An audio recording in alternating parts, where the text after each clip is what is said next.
देखिए 8 से 18 किलोमीटर के आजू बाजू का एक कुंभ क्षेत्र रहा था और ये जा करके 68 किलोमीटर का क्षेत्र बन गया। कि सर्व कौतुकानी दर्शय दर्शय पूरा जीवन ऐसा लगा कि क्रिकेट के अंदर ज़्यादा आनंद है। सर्वप्रथम तो मैं बाल्यकाल के अंदर अभिनय के क्षेत्र में उल्लेख करना उचित नहीं समझता, परंतु मैं कांग्रेस में था कि हम जो कर रहे हैं उससे ऊपर भी किसी की सत्ता है। बॉलिंग डालते समय एक कार आकर के रुकी, उसमें से एक व्यक्ति उतरे तो ये अमृत भी निकलेगा, इसमें विष भी निकलेगा। तो वहाँ 40-50 करोड़ लोगों का फुटफॉल होने वाला हो, ऐसी स्थिति में सबके लिए ब्रिज की व्यवस्था करना, पंपिंग की व्यवस्था करना, जल की व्यवस्था करना, बिजली की व्यवस्था करना। गाय हमारी माता है, सड़क पे छोड़ के आता है। मैं तो कहता हूँ बेटी को उनको खोद दो, कहीं मक्का को खोद दो, सनातन ही निकले। संतों के बीच में जो ओपिनियन डिफरेंस है उसको मैं बहुत सुखद संकेत मानता हूँ। 1780 की जो क्रांति हुई, सन्यासी रेबेलियन, वो भगवान ने की थी। उनके लिए तो महाआतंकी थे और रहेंगे।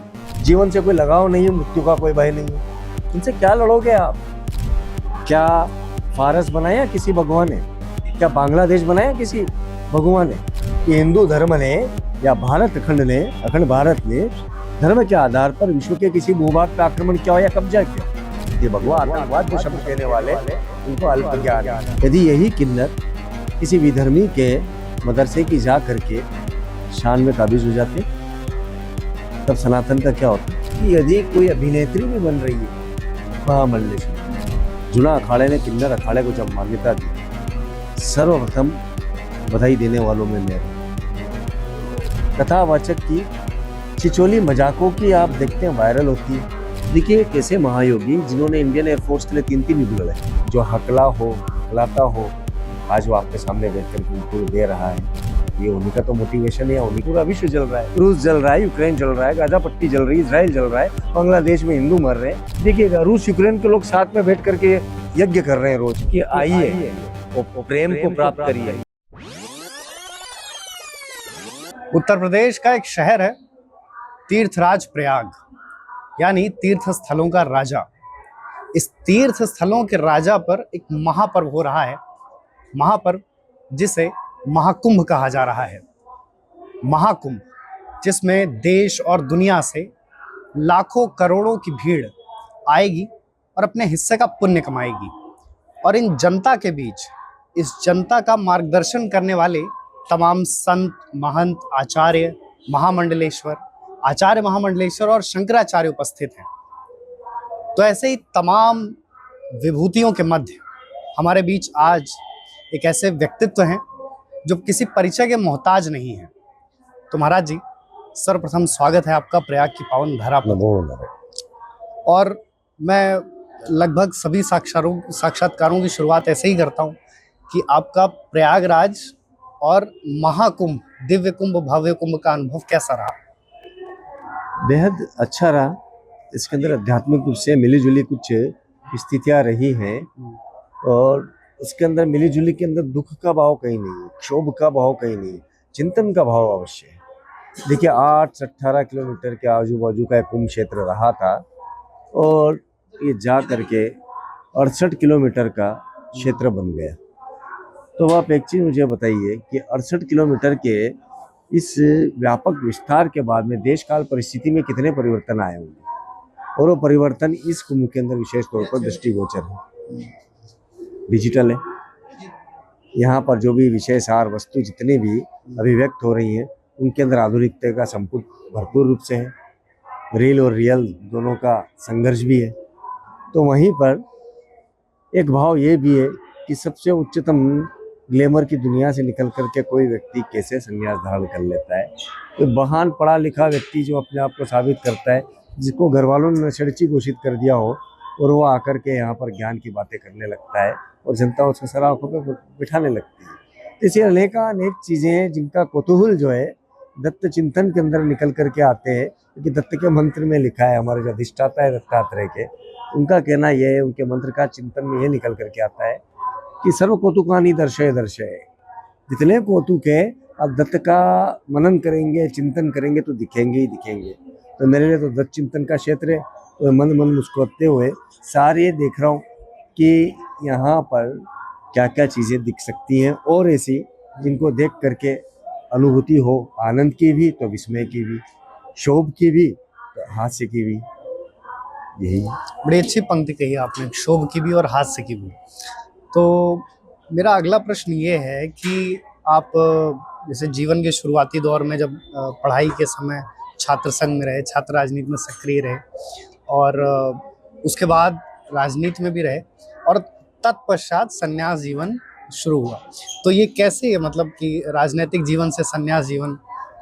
देखिए, सर्वप्रथम तो मैं बाल्यकाल के अंदर अभिनय के क्षेत्र में रहा। मुझे बड़ा अच्छा लगता था रंगमंच, अनेक रूपों को निभाना और उन रूपों के अंदर डूब जाना। तो एक प्रशिक्षण मिलता है। आप कभी भी देखेंगे कि जब महान प्रशिक्षक जो होते हैं नाट्य के, वो जब कोई बात करेंगे तो वो उनके हर हाव भाव के अंदर, हर शब्द के अंदर एक इशारा है और उस इशारे को वो अपने भाव भंगिमाओं से अभिव्यक्त करते हैं। मैं बड़ा प्रभावित होता था। तो मैंने मंचों के ऊपर काफ़ी काम करा। काम करने के पश्चात फिर क्रिकेट में आया। तो मैंने सेकेंड कूच बिहार यूनिवर्सिटी सारा खेला। पूरा जीवन ऐसा लगा कि क्रिकेट के अंदर ज़्यादा आनंद है क्योंकि इसके अंदर कोई भेदभाव नहीं है, न लिंग भेद का कोई चिंतन है, न ही किसी प्रकार का जाति भेद वर्ण भेद का चिंतन है, न राष्ट्र भेद का चिंतन है। तो क्रीड़ा जो एक आनंद देती है, तो मेरे लिए वो एक ध्यान का माध्यम बना। इसके पश्चात कई अन्याय होते दिखे जिसके अंदर ऐसा लगा कि हम कह सकते थे। तो किसी टीचर ने, हमारी एक सिस्टर स्कॉलास्टिका थी, उन्होंने बड़े डांट करके एक बार मुझे बोला कि मैं साक्षी बन करके देख रहा था, दो बच्चे लड़ रहे थे। उन्होंने कहा था कि प्रेइंग हैंड से बेहतर होगा, प्रेइंग लिप्स से बेहतर होगा कि हेल्पिंग हैंड्स रहें। ऐसे में आपको लड़ाई छुड़ाने जाना ही चाहिए। सिर्फ ऐसा नहीं कि वहाँ बैठ करके ईश्वर से प्रार्थना करें कि ये दोनों लड़ना बंद कर दें, वो भी जरूरी है, लेकिन जब सामने ही प्रत्यक्ष घटना घट रही है तो आपको उतरना ही होगा। साक्षी बनने में आनंद नहीं होगा, तटस्थ बनने में तो बिल्कुल ही अपराधी माना जाएगा। तो आपको पक्ष विपक्ष में रहना पड़ेगा। मैंने राजनीति को अपनाया, सह सचिव, सचिव, उपाध्यक्ष, शहर का प्रवक्ता, प्रदेश का प्रवक्ता, राष्ट्रीय कार्यकारिणी, सारे राष्ट्रीय स्तर के चिंतन, सारे राष्ट्रीय स्तर के जिसे आज की भाषा में बोले तो कूटनीतिज्ञ षड्यंत्र, ये सारे देखे। राजनीतिक दल उल्लेख करना उचित नहीं समझता, परंतु मैं कांग्रेस में था और कांग्रेस के दौरान उस समय पे इंदिरा जी से बेहद प्रभावित रहा, मैं राजीव जी से बेहद प्रभावित रहा और मेरे प्रदेश के अंदर भाजपा की सरकार थी। तो एक एंटी एस्टेब्लिशमेंट जिसे बोल सकते हैं, एग्रेसिव मूवमेंट यूथ के अंदर सबसे पहले आता है, तो वो मूवमेंट मेरे अंदर भी था। बाद में जाकर के चिंतन बदला, सब कुछ हुआ। फिर राजनीति से मैंने 2004 के अंदर पूर्णतः संन्यास लिया और उसका कारण सिंपल एक ही था कि हम बातें तो राजनीति में बड़ी बड़ी करते हैं, किंतु उसका मानवीय पहलू बेहद मार्मिक होता है, कारुण होता है। हम जिन्हें हमें ठंड लगती है तो युवाओं को कोयला बना करके जला लेते हैं, उनसे हम ताप लेते हैं, अपनी ठंड को दूर कर लेते हैं। ये राजनेताओं का चरित्र उस समय पे मुझे देखने में आया। तो मैं विरक्ति के भाव को प्राप्त करा। उस दौरान काफ़ी सारे ऐसी घटनाएं घटी जिसने मुझे इस बात का चिंतन करने के लिए बाध्य किया कि हम जो कर रहे हैं उससे ऊपर भी किसी की सत्ता है जो हमारे बस में नहीं है। हम उसका कोई तर्क नहीं दे सकते, हम उसको अभिव्यक्ति नहीं कर पा रहे। तो उसकी खोज में मैं निकला और निकल करके मैं हिमालय के एक हिस्से में गया। 3.5 साल मालूम नहीं पड़े कब कटे वहाँ। 3.5 साल कहाँ? हिमालय पर? सिक्किम के आसपास रहा मैं, अरुणाचल के आसपास रहा, इधर तरफ कश्मीर में भी रहा मैं और उत्तर काशी में भी रहा। तो अब मुझे ऐसा महसूस हुआ कि वो हिमालय मेरे अंदर ही है। और मेरे गुरु ने मुझे जब समझा तो मैं उनका मित्र और व्यवहारिक तो रहा मेरी बाल्यकाल से, किंतु जब तक मैं उनको समझ पाता उन्होंने मुझे बहुत अच्छे से समझा दिया एक ही झटके में कि आपका जीवन का जो उत्कर्ष है वो सिर्फ और सिर्फ यह बनने में है साधु, तो आपको संन्यास लेना ही पड़ेगा। तो महाराज जी, जैसे क्या है कि भारतीय सनातन पद्धति में जो गुरु शिष्य परंपरा है इसका बड़ा महत्व है। तो मैं जानना चाहूँगा कि जो आपके गुरु थे उनसे आपका संबंध लगाव कैसा था? देखिए, बड़ा अच्छा कहा। मैंने अभी सुना था जब मैंने संन्यास लिया कि शिष्य जब तैयार है तो गुरु स्वयं अवतरित होता है। मैं 9वीं कक्षा की छुट्टियों के अंदर क्रिकेट खेल रहा था। बॉलिंग डालते समय एक कार आकर के रुकी, उसमें से एक व्यक्ति उतरे उन्होंने बोला कि आपका यॉर्कर बहुत अच्छी डालते हो। तो मैं बड़ा जिसे कह सकते हैं एडामेंसी में मैंने जवाब दिया कि इस देश के अंदर बड़ा करप्शन आ जाता है जब सिलेक्शन की बारी आती है, तो मेरे लिए 9th संभव क्लास नहीं। में। 9th क्लास में। तो उनको लगा कि बड़ा कड़वा बच्चा है, तो उन्होंने मुझसे बातचीत करी, मैंने उनका परिचय लिया। उन्होंने अपना परिचय दिया कपिल सिंह के नाम से, क्योंकि रिटायर्ड पायलट थे, स्क्वाड्रन लीडर थे एयरफोर्स के। 3 युद्ध उन्होंने लड़े थे। मैं बड़ा प्रभावित हुआ, क्योंकि मेरी इच्छा भी यही थी कि इंडिया के अंदर जाऊं, पायलट बनूं। तो मुझे एक बाल सुलभ मस्तिष्क के अंदर ये लगा कि चल एक रास्ता मिल रहा है। स्वार्थ था कि उनसे कुछ सीखूं। तो वह मुझे जमाने भर के फिजिक्स केमिस्ट्री के सूत्र समझाते, मैथ्स के बहुत सारे फॉर्मुलेशन उन्होंने मुझे सिखाए। और जब भी आते उज्जैन तो मुझसे हवाई जहाज की, एरोनॉटिकल्स की बातचीत करते, तो मेरे अंदर वो उत्साह बनता है। और धीरे धीरे करते करते, जैसा मैंने आपको बताया, 2004 जब आया तो मुस्कुराते हुए बोले कि हमने आपको बोल दिया था कि आप सब कर लीजिए, सब बन जाइए, किंतु आप विश्व की सफलतम पदवी के ऊपर बैठने के बाद में भी आप सुखी नहीं रहते हो। ये बात पक्की है कि सुख आपकी ये तथाकथित भौतिक सफलता में नहीं है। वो सुख जो है वो आपके अंदर है, वो अंतर यात्रा में है। तो बेटा आपको अंतर यात्रा करनी पड़ेगी। तो मैं अंतर यात्रा की ओर फिर प्रवृत्त हुआ। 2016 में फिर मैं महामल्लेश्वर बना। अब क्या है कि ये जो महाकुंभ है, ऐसा कहा जा रहा है कि 144 वर्ष के बाद का दुर्लभ संयोग है। व्यवस्थाएं भी उस तरह से उस स्तर की करने का प्रयास है। तो क्या आपके मत में सरकार वो जो दावा है दिव्य भव्य कुंभ का, वहाँ उस पे कितना नंबर देना चाहेंगे सरकार को? देखिए 144 वर्ष की सर्वप्रथम आप अवधारणा को समझिए कि 12 वर्ष का मनुष्य का जो समय है वो एक दिन देवताओं का हो, और ऐसे 12 × 12 जो है, तो 12 कुंभों के पश्चात में तो महाकुंभ आएगा। ये 12 कुंभों के बाद का महाकुंभ है। ऐसे ही संयोग जो प्लैनेट्स के थे वो उस समय रहे होंगे जिस समय पर समुद्र मंथन हुआ। उस समय देखेंगे हर एक व्यक्ति खुद में कुश्ती लड़ता हुआ दिखता था। देवता भी बड़े चिंतन में थे, असुर भी बड़े चिंतन में थे, और सबका चिंतन इतना प्रगाढ़ था कि उनकी आंखों में से खुशी नहीं झलकती थी, किसी के भी चेहरे से एक संतोष नहीं झलकता था, चाहे देवता ही क्यों ना हो। सबके मन में एक प्रेशर था, दबाव था। उस दौरान दोनों ने संयुक्त रूप से मंथन किया। आप कभी सोचिएगा, कुंभ का जो अमृत मंथन है वो क्या सिर्फ एक देवता के बस के संभव था? उसके अंदर असुरों ने भी उतनी ही भागीदारी निभाई। और वासुकी को जब उन्होंने बना करके, रस्सी बना करके जब मथा, तो उसके बाद में जो कुछ भी निकला, रत्न निकले, बहुत सारे द्रव्य निकले, ये सारे बंटते चले गए परस्पर, और अंत में जाकर के कलश का युद्ध हुआ। ये जो सिंबोलिज्म है ना, इसको समझिए। 144 के बाद में ये वही हमें एहसास दे रहा है कि जो कोई नया सूत्रपात होने वाला है, कुछ नया बहुत ही गड़बड़ भी होने वाला है और कुछ बहुत ही अच्छा होने वाला है। तो ये अमृत भी निकलेगा, इसमें विष भी निकलेगा, किंतु उच्चतम स्तर का निकलेगा। ये कुंभ निश्चय ही देव्यात्मा, पितरात्मा, दिव्यात्मा, जितने भी अस्तित्व है इस युग के या इस ब्रह्मांड के, किसी भी लोक के, सभी लोग यहाँ पर एकत्रित हुए हैं, हम आपके बीच में हैं। तो इसको तो बड़े आराम से आप आनंद लीजिए और यह अवसर को छोड़िए मत, ये निरंतर रूप से कह रहा हूँ। तो महाराज जी, लेकिन सरकार के प्रबंध से कितना प्रसन्न है? देखिए, मैंने आपको प्रथम पंक्ति में बोला कि 8-18 किलोमीटर से 68 किलोमीटर तक पहुंचा है कुंभ। तो देश काल परिस्थिति के अपने आविष्कार है, अपनी चुनौतियां हैं। उन चुनौतियों के अंदर सरकार को मैं बहुत सारे अंक देता हूँ। वो अंक इसलिए देता हूँ कि बेहद मुश्किल होता है जब आपके पास 40-50 करोड़ लोगों का फुटफॉल होने वाला हो। ऐसी स्थिति में सबके लिए ब्रिज की व्यवस्था करना, पंटन पुल की व्यवस्था करना, जल की व्यवस्था करना, बिजली की व्यवस्था करना, आवागमन के सारे, शौचालय की व्यवस्था, शौचालय सबसे बड़ी बात है, उसकी व्यवस्था करना।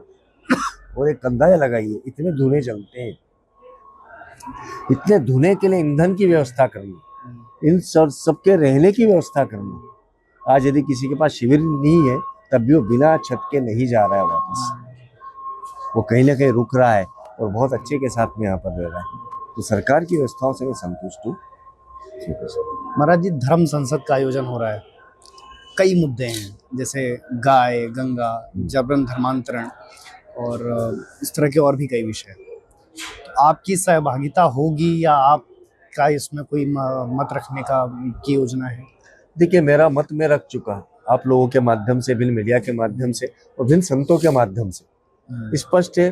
सबसे प्रथम कटाक्ष मेरे मुख से गया था महामंडलेश्वर बनते से, गाय हमारी माता है, सड़क पे छोड़ के आता है। यह गलती हिंदुओं की सबसे पहले। यह गलती हमारे उन सनातन मूल्यों को कहीं ना कहीं अवमूल्यन हुआ है, इसके कारण हुई है कि हम सड़कों पर जाते हैं। यहाँ से आप दिल्ली तक जाइए, दिल्ली से आप उज्जैन तक जाइए, सड़कों में गाय विचरण करती है, हाईवे के ऊपर भी। ये किसकी गलती है? शासन की तो है, किंतु क्या नागरिक की जवाबदारी नहीं है? तो दुधारू न होने पर गायों को छोड़ देना, ये बड़ा चिंतन है। और जिस गाय के ऊपर विश्व के अंदर बड़ी बड़ी क्रांति हुई है, और वो क्रांतियां जो है आपके दुग्ध क्रांतियां हैं, श्वेत क्रांतियां हैं। और डेनमार्क इसके ऊपर इतना बड़ा राष्ट्र बनकर के उभरा है, और भारत तो इसकी सर्वोत्तम जिसे कह सकते हैं कि भूमि है, वहाँ पर गाय की दुर्दशा, इसके ऊपर चिंतन आवश्यक है। संतों का मत है कि जिस प्रकार से अन्य विधर्मियों का वक्फ बोर्ड है, वैसे सनातन बोर्ड होना चाहिए। मैं तो उससे भी कठोर बात कह रहा हूँ कि सनातन बोर्ड तो सुझावात्मक रहेगा, किंतु उसको दंड देने का दिया, आपने अधिकार दे दिया, तो सनातन आयोग बनना चाहिए। क्योंकि आयोग जैसे महिला आयोग है, बाल आयोग है, यदि बाल अपराध होता है तो आयोग को दंड देने का क्षमता होती है। उसकी जुडिशरी कोर्ट्स होती है, जुडिशरी इसके अधिकार होते हैं। तो ये जो भी बोर्ड बने या आयोग बने, इसके पास में संवैधानिक अधिकार भी होना आवश्यक है, जो कि दंडात्मक अभिव्यक्ति के रह पाए। तो सनातन बोर्ड होना चाहिए। जहाँ बोर्ड लगा दिया वो जमीन उनकी, ये क्या मजाक है? गंगा सदियों से बहती आई, सदियों से इसके ऊपर कुंभ लग रहा है, वो जमीन उनकी, ये क्या हो रहा है? जहाँ खोदो वहां निकल रहा सनातन। मैं तो कहता हूँ वेटिकन को खोद दो, कहीं मक्का को खोद दो, सनातन ही निकलेगा। विश्व का सर्वप्रथम धर्म है सनातन। और उसके बाद में कोई व्यक्ति जो किराए की भूमि पे रहता हो, बाद में आकर के आक्रांताओं की तरह कब्जा करता हो और उसका मालिक बन बैठने की बातें करता है, ये उचित नहीं है। मैं इसके पूरे संपर्क में, संबंध में सभी संतों के हूँ, और उनसे भी ये मांग कर रहा हूँ कि सनातन संसदें होनी चाहिए। बहुत शीघ्र में सनातन पंचायत करने वाला हूँ गाँव गाँव के अंदर, कि हर चौपाल पे जा करके, शहर की चौराहों पे जाकर सनातन पंचायत करेंगे, और वहाँ बताएंगे कि सनातन की कौन से विषय वस्तुओं को न्याय नहीं मिल पा रहा है, उनकी स्थापना नहीं हो पा रही, उसके लिए जन आंदोलन की आवश्यकता है।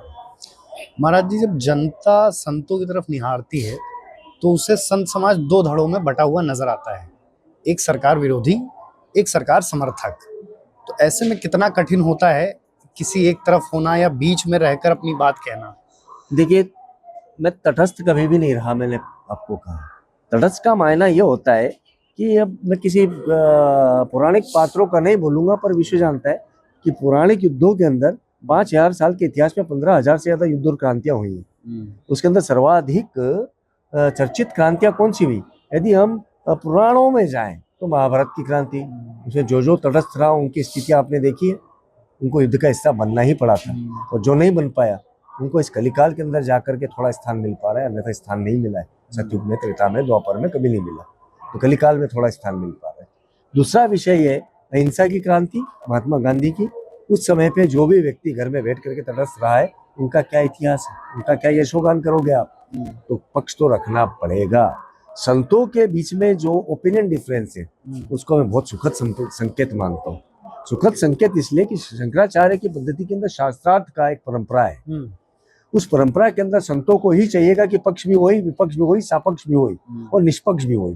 तो समस्त कोणों से यदि संत अभिव्यक्त होगा, तभी जाकर के निचोड़ निकल करके आएगा, एक अर्क निकलेगा जो कि न्याय की स्थापना करेगा। तो संतों के विषय में मतभेद होना कोई बुरी बात नहीं है, मनभेद तो नहीं है ना, इसमें क्या बुरा है? महाराज जी, क्या है कि देश के मीडिया का एक धड़ा और विदेशी मीडिया का एक धड़ा, इसने एक शब्द कॉइन किया है, भगवा आतंकवाद। इस पर क्या कहेंगे? देखिए, भगवान ने आतंक कब फैलाया और किसके लिए फैलाया, इसका चिंतन ऐतिहासिक परिप्रेक्ष्य में करिए आप, आपको समझ में बढ़ जाएगा। 1780 की जो क्रांति हुई, सन्यासी रेबेलियन, वो भगवान ने की थी, जब 565 से ज्यादा राजा थे, किंतु आपस के राजसी मतभेदों के चलते हुए उन्होंने मध्यकाल के आक्रांताओं को अपने ऊपर काबिज होने दिया था। उस समय पे बीड़ा किसने उठाया था? साधु संतों, सन्यासियों ने, नागाओं ने उठाया था ना। तो आप उसको आतंकवाद बोलोगे? और देश की स्थापना के लिए, देश के स्वाभिमान की स्थापना के लिए उन्होंने आक्रांताओं को मारा है। अब वो आक्रांता यदि उसको आतंकवाद बोलते तो बोले, उनके लिए तो महाआतंकी थे और रहेंगे। आप उसको पढ़िए, मुर्शिदाबाद से लेकर के बैकुंठाबाद तक, आप झारखंड से लेकर के मध्य प्रदेश के आगर मालवा तक, आगर मालवा से लेकर के तो दक्षिण के आप कोट्टायम तक, हर जगह पे साधु सन्यासी निकल करके आया। और निकल करके उन्होंने इन आक्रांताओं को खदेड़ के मारा। इनसे पूछे ना, इतिहास के अंदर अंकित है कि जब भी मुगलों ने आतंक फैलाने का प्रयास करा तो उनकी सबसे प्रथम शर्त क्या होती थी या चिंतन क्या होता था, भय क्या होता था कि नागा ना आ जाए। जिन्हें यश की चिंता ना हो, अपयश का कोई भय नहीं हो, जीवन से कोई लगाव नहीं हो, मृत्यु का कोई भय नहीं हो, उनसे क्या लड़ोगे आप, क्या बिगाड़ लोगे उनका। तो हमसे बड़ा योद्धा ना कोई था, ना कोई है, ना कोई रहेगा। पुष्यमित्र को भी पढ़ लीजिएगा, क्या हुआ था। विधर्मी हमारे धर्म से निकल करके एक धड़ा विदेशी धर्म को अपना लेता है और विदेशी धर्म के साथ फ्यूजन कर लेता है और हमारे यहाँ पर नपुंसकवाद फैलाता है। और उसके बाद में पुष्यमित्र जब जा करके शुंग घाटी के ऊपर कब्जा करता है, जो शंघाई कहलाता है आज का, क्या वो भगवा आतंकवाद सिर्फ था या राष्ट्र की स्वाभिमान की स्थापना थी? हो सकता है कुछ जगहों पर उग्र हुआ हो, किंतु उसके कारण क्या थे? क्या फारस बनाया किसी भगवान ने? सबसे समृद्ध देश फारस ईरान होकर के रह गया। क्या बांग्लादेश बनाया किसी भगवान ने कि विधर्मियों को कत्लेआम, महिलाओं के साथ बलात्कार, बच्चों को जला देना, भून देना? ये कहाँ लिखा है? इतिहास में बता दीजिए कहीं उल्लेखित हो कि हिंदू धर्म ने या भारत अखंड भारत ने धर्म के आधार पर विश्व के किसी भूभाग पर आक्रमण किया हो या कब्जा किया हो? कभी भी नहीं हुआ। बांग्लादेश के 2 टुकड़े हुए तो क्या इसलिए हुए कि इसको हिंदू बनाना था? मुजीबुर रहमान को हम बनाते वहां का प्रधान क्या? हम हमारे किसी व्यक्ति को बना देते ना कि सनातन हिंदू धर्म। ये भगवा आतंकवाद जो शब्द कहने वाले, उनको अल्प ज्ञान है, उनको इतिहास का अध्ययन नहीं है, मानव के उदय का भी अध्ययन नहीं है कि मानव का उदय करने वाला सनातन वैदिक हिंदू धर्म है जो अग्नि के परिवेश में स्वयं को लिप्त रखता है। वो अग्नि का परिवेश ही भगवा है।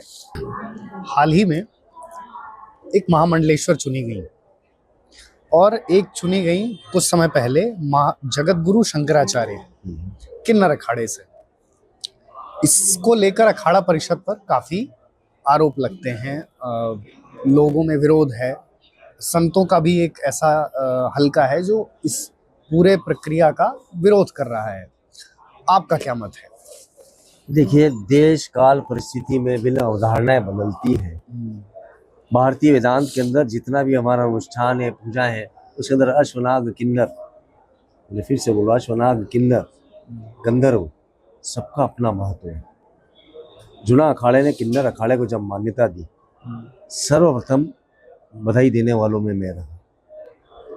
यदि यही किन्नर किसी विधर्मी के मदरसे की जा करके शान में काबिज हो जाते, तब सनातन का क्या होता?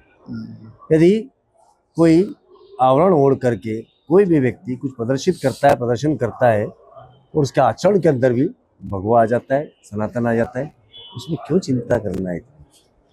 चिंता का विषय जब होगा जब उनका परीक्षण न किया हो हमने, जब उनका, देखिए, सांच को आंच नहीं होती। कोई व्यक्ति आवरण या व्यवस्था के आधार पर एक बार अपने आप को काबिज कर सकता है, किसी स्थिति में पहुंचा सकता है, किंतु बार बार इस झूठ के सहारे वो अपने आप को ऊंची स्थिति में नहीं रख पाएगा। तो मेरा एक सिंपल सा कहना है कि यदि कोई अभिनेत्री भी बन रही है महामंडलेश्वर, तो पिछले 25 साल से कहाँ थी और क्या कर रही थी? किसी ने जाकर के तलाश किया क्या? और जिन्होंने किया उन्होंने ही तो बनाया। उन्होंने देखा होगा कि उसने 25 साल के अंदर कितना तपस्या किया है या कितना उसने अध्ययन किया है या उस विधा के अंदर वो अपने आप को लिप्त करती आई हो। 2016 के अंदर जब मैं महामंडलेश्वर बना था तो बेहद विवाद हुआ। सबका कहना यह था, पहले अभिनेता, फिर क्रिकेटर, फिर नेता, अब बने महामंडलेश्वर। यानी ऐसा कटाक्ष था वो कि जिसको देख करके वो मुस्कुराता था और मैं कहता था क्या ये तो होना था। कारण उसका यह है कि हम जीवन के भिन्न पड़ावों में भिन्न रंगों को देखते हुए जब आते हैं, तब जाकर के मालूम पड़ता है कि एक ही रंग सबसे उच्चतम है, वो ईश्वर का रंग है। तब जाकर के हम संन्यास को अपनाते हैं, किंतु समाज उसे नहीं स्वीकारेगा। एक हिस्सा समाज का जिसने मुझे नाटक नौटंकी करते देखा होगा, एक हिस्सा समाज का जिसने मुझे 24 घंटे में से 18 घंटे मैदान में देखा होगा, एक हिस्सा ऐसा है जिसने मुझे चौराहों के ऊपर चक्का जाम करते हुए यूनिवर्सिटी के अंदर नारेबाजी करते देखा होगा, एक हिस्सा ऐसा भी है जिसने मुझे मंचों के ऊपर गाते देखा होगा। तो हर व्यक्ति का पर्सपेक्टिव अलग होगा। वो स्वीकार थोड़ी करेगा संत के रूप में। उसे लगेगा कि ये भी एक प्रकार का कोई नया ड्रामा हो सकता है, ये भी एक प्रकार का नया खेल हो सकता है, ये भी कोई कला हो सकती। जल्दी लोकप्रियता टीआरपी पाने के लिए बन रहा होगा, ज़्यादा धन आ गया होगा तो धन के आधार पर बन गया होगा। किंतु किसी ने ये नहीं पूछा कि 4 वेद, 18 पुराण, 108, 24 उपनिषद, स्मृतियां, इनके ऊपर किसी ने चर्चा नहीं करी। और वो चर्चा नहीं करने के बाद में स्वयं प्रमाण पत्र देने वाला ये समाज, बिना परीक्षण के किसी भी व्यक्ति को पास या फेल करने वाला समाज, वो निश्चित करेगा कि हम सन्यासी हैं या नहीं है। सन्यासी स्वयं को निश्चित करता है, और ये अखाड़ा परिषद या साधु परिषद जितनी होती है ये समझती है इन विषयों को। इतना गांभीर्य तो इनमें भी है, परीक्षण करके ही किसी को नियुक्त करते हैं। महाराज जी, जैसे जब महामंडलेश्वरी बनते हैं, पट्टाभिषेक होता है, दुग्ध स्नान होता है, और एक पिंडदान, मतलब पिछला जीवन त्यागने की पूरी प्रक्रिया है। होम के साथ होता है। तो मैं ये जानना चाहूँगा कि जैसे एक बतौर इतने एक अखाड़े के बड़े पद पे होने के बाद पिछले जीवन से वाकई सब खत्म हो जाता है? देखिए, आपने कभी एमनेसिया सुना है ना? हाँ एमनेसिया में अचानक से आपको बुद्धि विलोपन होता है। हाँ। तो इसकी जो क्रिया है, वो क्रिया इतने बड़े संकल्प की है कि जिस समय पे हम पिछले जन्म को त्यागते हैं, पिंडदान करते हैं अपनी 7 पीढ़ियों का, स्वयं का, उस समय पे अचानक से एक बोध होता है। वो बोध ऐसा होता है कि अब तक मैं क्या था, कि पिछला जन्म था, मैं ये नहीं हूँ जो मुझे बताया जा रहा है, मैं वो नहीं हूँ जो मेरे सामने प्रदर्शित किया जा रहा है, मैं तो कुछ और ही था, और आज मैं वास्तविक आवरण में आया हूँ, वास्तविक स्थिति में आया हूँ। तो ये जो बात है, इस बात को इस पूरी क्रिया के बाद में समझ में बैठ जाता है।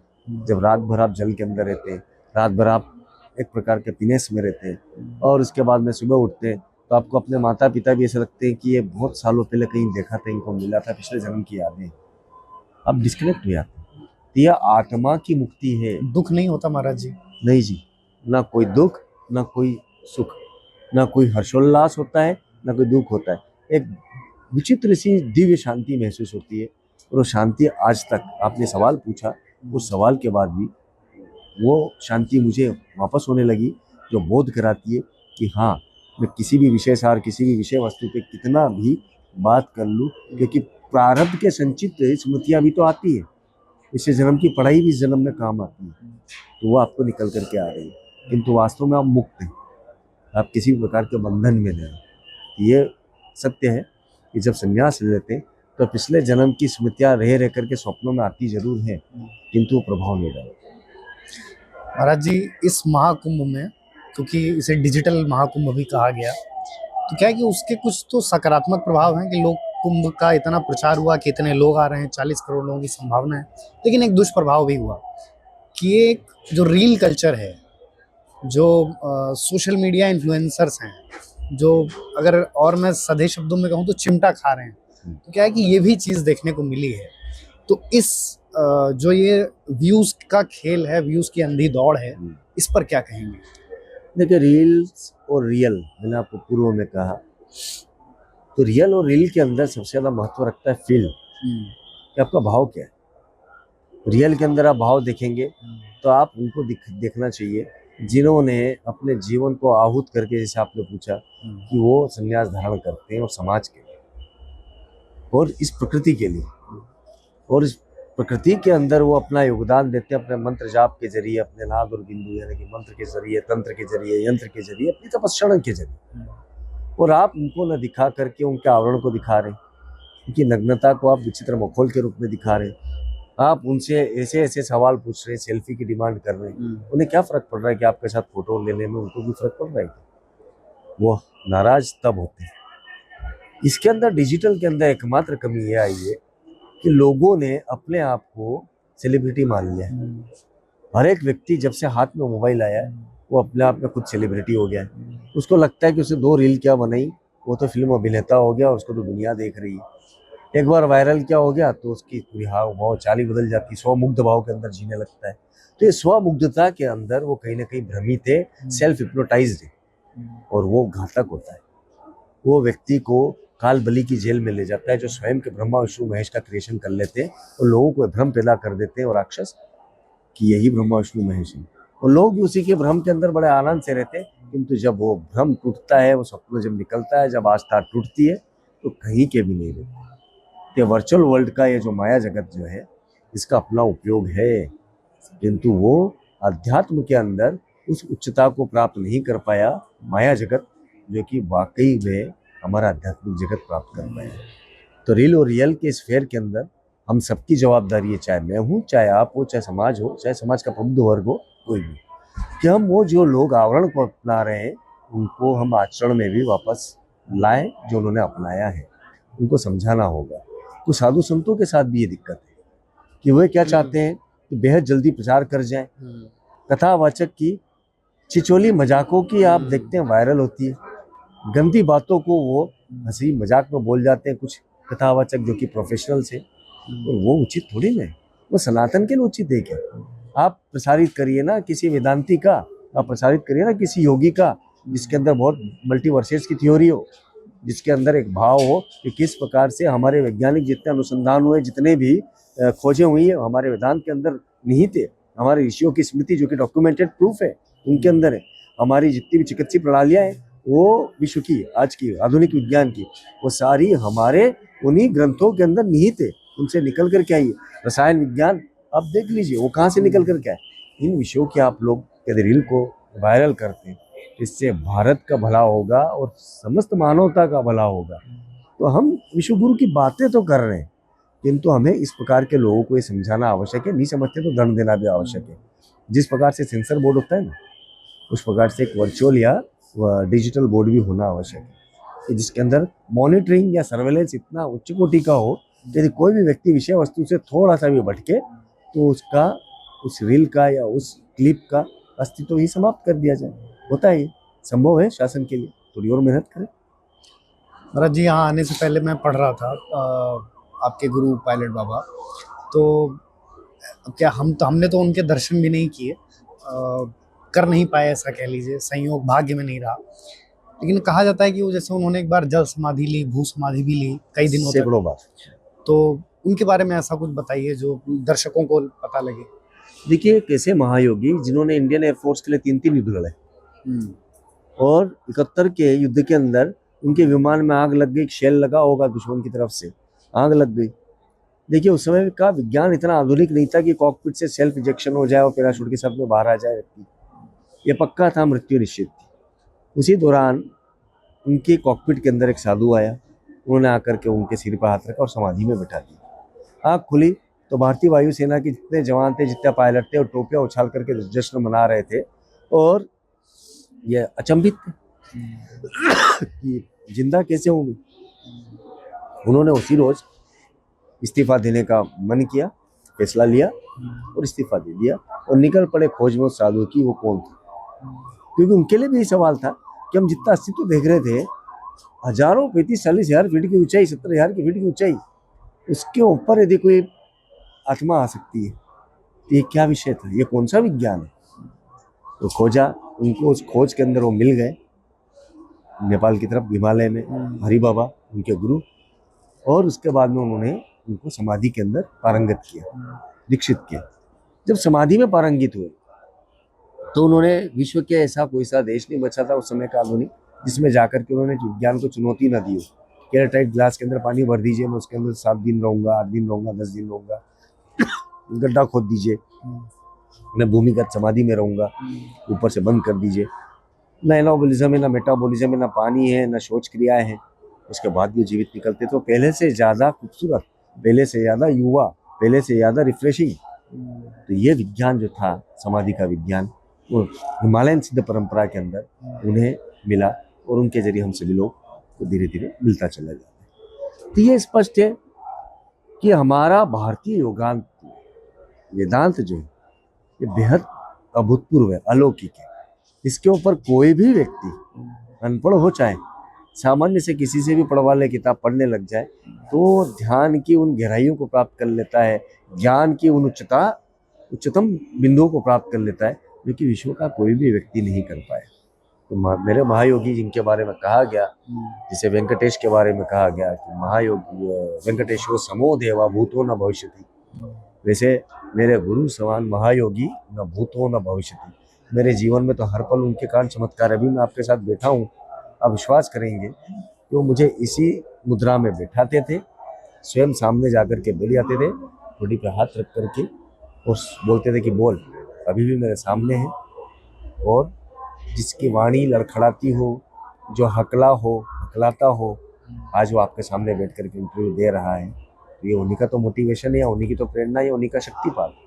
तो बेहद अभूतपूर्व उनका व्यक्तित्व है, उनका सूक्ष्म अस्तित्व अभी भी इतना व्यापक है कि हो सकता है कि आप कल मुझे फ़ोन लगाए कि आपको भी अनुभूति हुई। मैं बहुत बड़ा इशारा कर रहा हूँ, आप इसको अभी रिकॉर्ड करके रख लीजिएगा। हो सकता है कि आपको भी शीघ्र अनुभूति हो कि उनकी उपस्थिति कैसी है, क्योंकि मैं जितने भी व्यक्ति को पंक्तियाँ बोल रहा हूँ उनके जीवन में अनुभूत करवाते हैं। उनके गुरु भी ऐसे थे, वो भी ऐसे ही करवाते थे। मैं बाबा जी से कुछ चीज़ कभी मांग नहीं पाया, कभी बोल नहीं पाता था, लड़ता था, परंतु समाज के बारे में या न्याय है या न्याय है, इन विषयों के ऊपर लड़ता था। तो अंत में उन्होंने मुझे कई बार बोला कि मुझसे क्या बोलता है, मेरे गुरु को बोल के बता। तो एक रोज़ मैं उनके गुरु की तस्वीर के आगे बोल रहा था, तो आप विश्वास करेंगे कि अगले रोज़ ही मुझे उनका फ़ोन आता है। मैं तो उज्जैन में था, महायोगी तो उस समय पे न्यू जर्सी या अमेरिका में कहीं थे।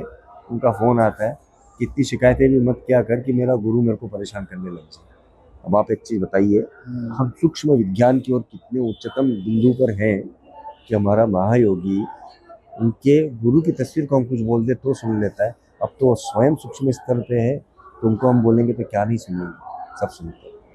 युवाओं को मैं प्रत्यक्ष रूप से ये समझाना चाहूँगा कि स्वयं को खोजना प्रारंभ करें। वो खोज नहीं पा रहे, उन्हें लग रहा है कि उन्होंने जितनी डिग्रीज हासिल कर ली यही सफलता है।